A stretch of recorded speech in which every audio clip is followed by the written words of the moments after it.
دیکھیں مولوی رشید صاحب، بات یہ ہے کہ یہ جو معاملہ ہے یہ استثناء کا معاملہ ہے۔ استثناء کا مطلب ہوتا ہے آرڈر پہ مال کا تیار کرنا، اور اس میں شریعت کا یہ حکم ہے کہ اگر وہ مال جو اس آرڈر دینے والے کے لیے تیار کیا گیا، اگر وہ مال صرف اسی کی ریکوائرمنٹ ہے اور کسی اور جگہ اس کی ریکوائرمنٹ نہیں ہے، یا اگر ریکوائرمنٹ ہوگی بھی تو کوئی اور آدمی اس قیمت پہ اس سے نہیں لے گا بنانے والے سے جس قیمت پہ اس کو آرڈر ملا ہے، تو یہ ایک ایسا نقصان ہے جو صانع کو، بنانے والے کو ہوا ہے۔ اب اگر وہ نقصان وہ یہ سمجھتا ہے کہ مارکیٹ میں اطمینان سے اس کو اسی قیمت بیچ کر میں پورا کر سکتا ہوں، تو پھر تو اس کے لیے ان پیسوں کا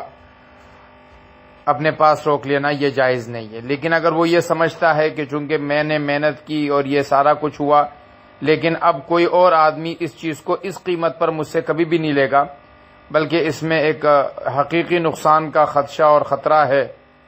تو مارکیٹ میں موجود